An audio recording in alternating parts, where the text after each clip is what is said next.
because we were excited and we wanted to go all in. What we did wrong was we didn't save any money for advertising. And so I was like, okay, I'm going to build a website. And so I taught myself how to do that.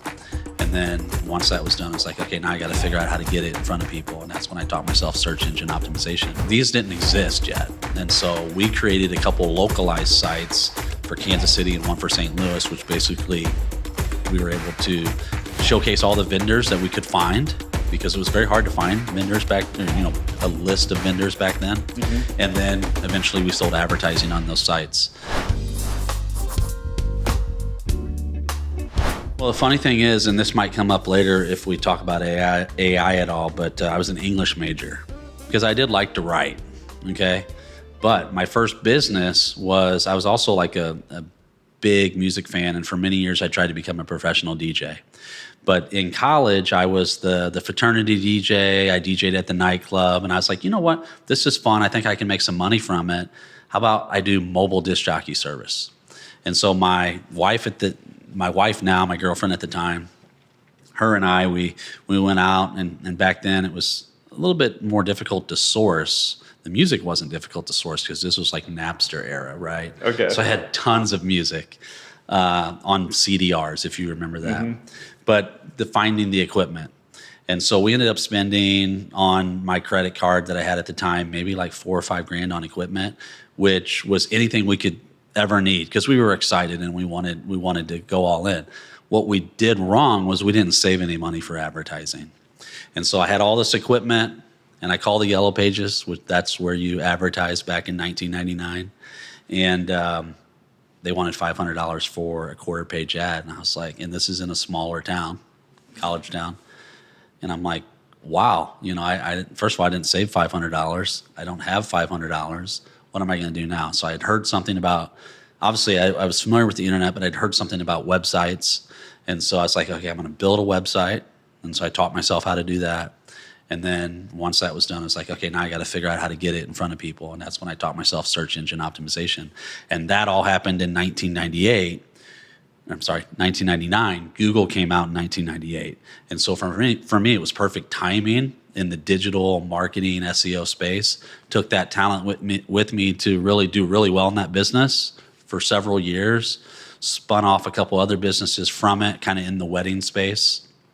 And then just took that, like, how can I get people to find me online, and how can I communicate with them online through a page on a website? I've taken that with me, throughout my entire career. It's been pretty well.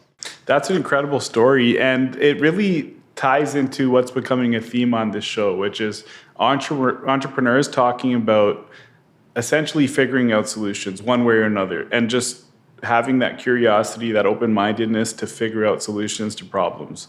And that's clearly what you did. I mean, teaching yourself to build a website, teaching yourself search engine optimization when you couldn't just Google what is search engine optimization, or, it's pretty cool to hear that. So you went from the DJing career, doing well there, and then did you go right into Slam, or did you start something else or work somewhere else? So there came a point with DJing where it was just too much, because back then, unlike today where equipment is super light, it was super heavy. And every time my wife and I, or at the time fiance, every time we did a gig, we had to load up a U-Haul van, and it took like an hour to load and an hour to unload. And it was always on the weekend. So, I'm in my early 20s at this point, never had a weekend.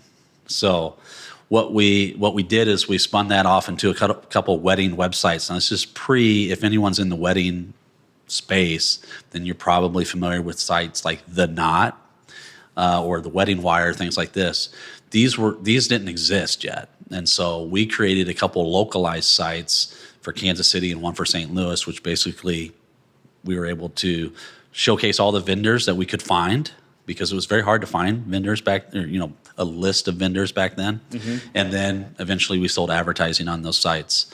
But those sites, and really like the DJing, unless I wanted to really make it full time, it just wasn't something that was going to sustain us, in our adult life, right? So it was a good side hustle. And so my wife went to work when we graduated, and I went to work as well, like a day job. And it's funny because it was a virtual job. I worked for a company out of California designing websites.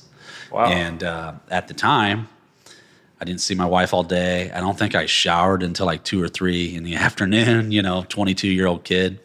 And it was boring. I mean, I hated it. And so I only lasted there for like a year and a half because I needed to get out and see people. And at the time didn't have an outlet to do that. And so then I moved on to, and I don't know if I told you this, but I moved on into the mortgage business because this is like 2004, 2005 maybe.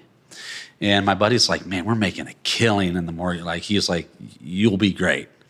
And so at the time, 100% commission. Part of my background is just like 100% commissions. Everything's 100% commission. It's like nowadays it's kind of hard to find 100% commission jobs. But back then, if you could, cut it, you could make a lot of money. And so we did. We made a lot of money. And then a few years later, 2007, me and a couple other originators were like, what, we're doing so well, we're going to open a franchise of a company that was a mortgage brokerage. And we put a lot of money into it. We all had property that we had bought at that time. And a year later, it took a year and a half, but it was a slow death. And 2008, 2009 hit. And part of my story is that my wife and I lost everything, including our good credit. We went through a true 7-year learning how to live on cash only to repair our credit because of that whole experience. We eventually lost property, we lost the business. We had all our cash in that business. And so it was a good lesson. From that and the rebuilding came a business that was based. I worked for some people, to make ends meet, but eventually a business that was based on what was called conversion rate optimization, which is basically the science of when somebody lands on your website, how do you get them to convert, to take the action that you want them to take. And that business, which was called Conversion Coach, just me at the time and my wife, and then my brother, we turned that into Slam 10 years ago when we added video and graphic design.